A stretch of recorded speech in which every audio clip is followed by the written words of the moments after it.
Por tanto, debemos aprender de la historia y no podemos jugar a la ruleta rusa con el destino de millones de personas. Buenos días, queridos y queridas compatriotas.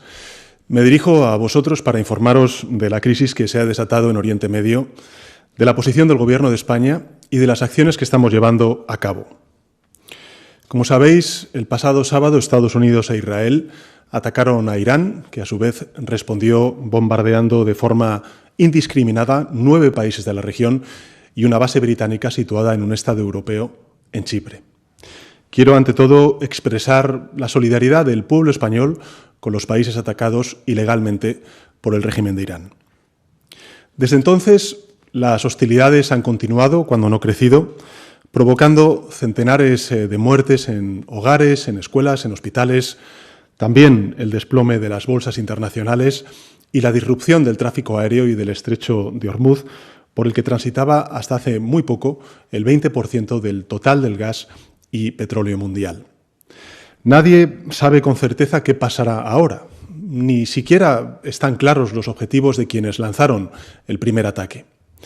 Pero tenemos que estar preparados, tal y como dicen los promotores, para la posibilidad de que esta sea una guerra larga, con numerosas bajas y, por tanto, con consecuencias graves también a escala global en términos económicos. La posición del Gobierno de España ante esta coyuntura es clara y consistente. Es la misma que hemos mantenido en Ucrania o también en Gaza.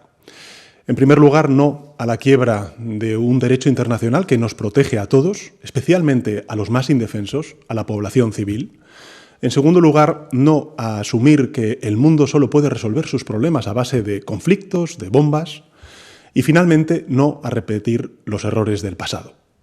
En definitiva, la posición del Gobierno de España se resume en 4 palabras: no a la guerra.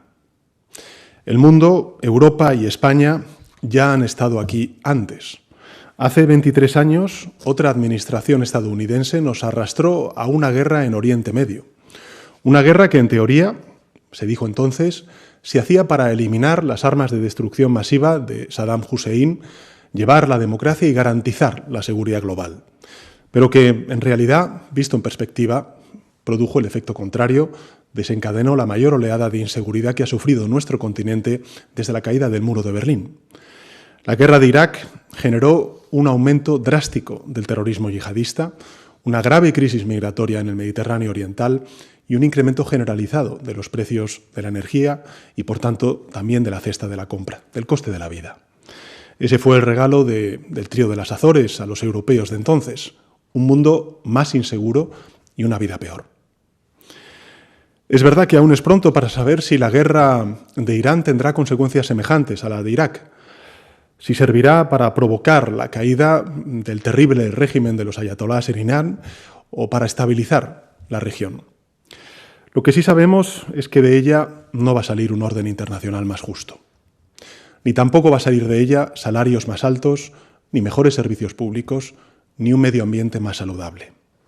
De hecho, lo que de momento podemos vislumbrar son más incertidumbre económica, subidas de precio de petróleo y también del gas. Por eso, desde España estamos en contra de este desastre, porque entendemos que los gobiernos estamos aquí para mejorar la vida de la gente, para aportar soluciones a los problemas, no para empeorar la vida de la gente. Y es absolutamente inaceptable que aquellos dirigentes que son incapaces de cumplir con ese cometido usen el humo de la guerra para ocultar su fracaso y llenar de paso los bolsillos de unos pocos, los de siempre. Los únicos que ganan cuando el mundo deja de construir hospitales para construir misiles. Ante esta coyuntura, el Gobierno de coalición progresista va a hacer lo mismo que ha hecho en otros conflictos y en crisis internacionales. En primer lugar, estamos asistiendo a los españoles y españolas que se encuentran en Oriente Medio y vamos a ayudarles a regresar a nuestro país, si ese, por supuesto, es su deseo. El Servicio Exterior y el Ejército están trabajando día y noche para articular dispositivos de evacuación. Es evidente que las operaciones son muy delicadas porque el espacio aéreo de la región no es seguro y porque su red aeroportuaria está gravemente afectada por los ataques. Pero nuestros compatriotas pueden tener la certeza de que vamos a protegerles y de que vamos a traerles de vuelta a casa. En segundo lugar, El Gobierno de España está estudiando escenarios y posibles medidas para ayudar a los hogares, a los trabajadores, a las empresas, a los autónomos y que puedan mitigar con ello los impactos económicos de este conflicto, si es que fuera necesario.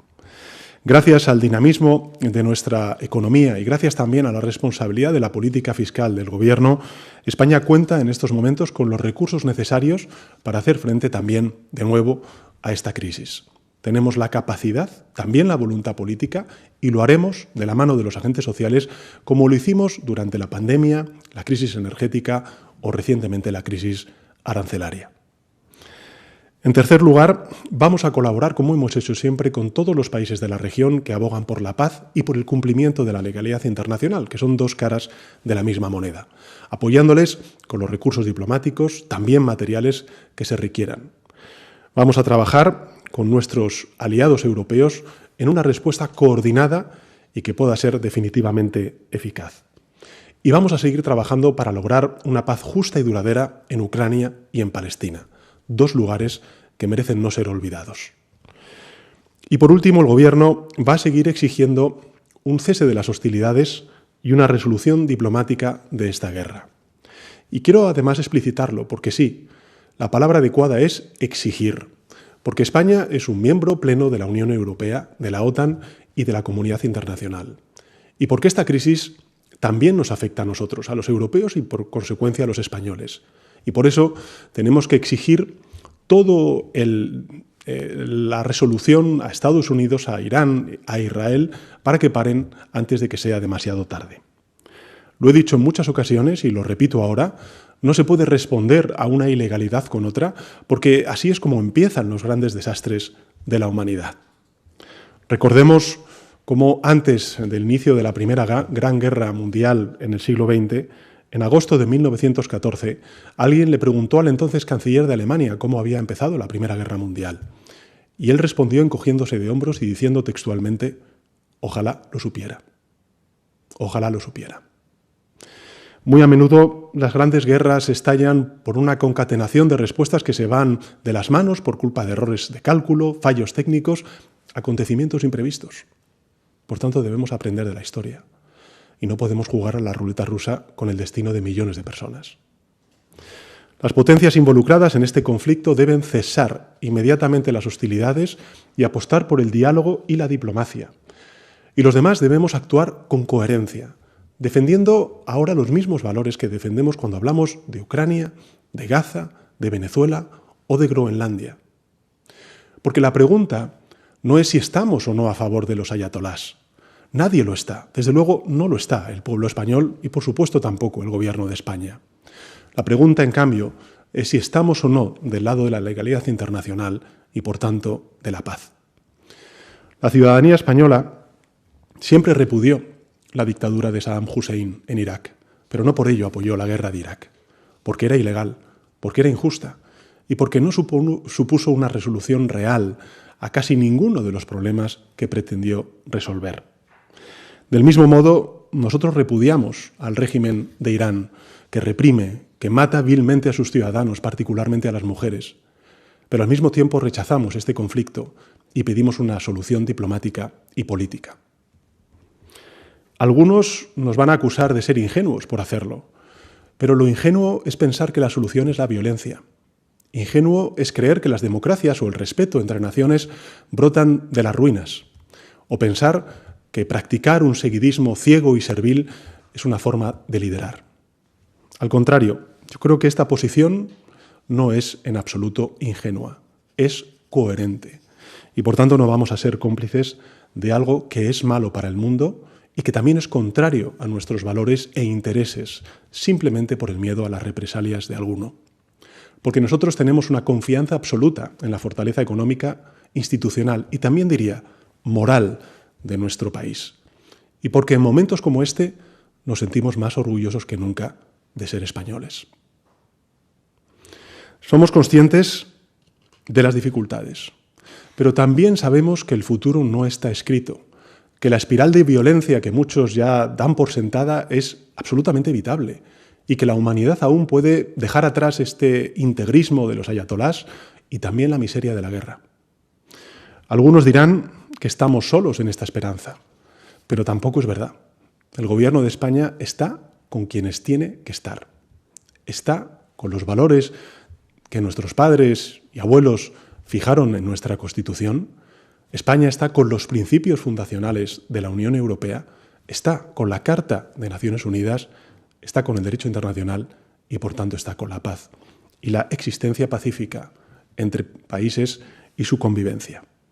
Estamos, además, con muchos otros gobiernos que piensan como nosotros y también con millones de ciudadanos y ciudadanas que en toda Europa, en Norteamérica y en Oriente Medio, lo que piden al mañana no es más guerra o más incertidumbre, sino más paz y más prosperidad. Porque lo primero solo beneficia a unos pocos y lo segundo nos beneficia a todos. Muchas gracias.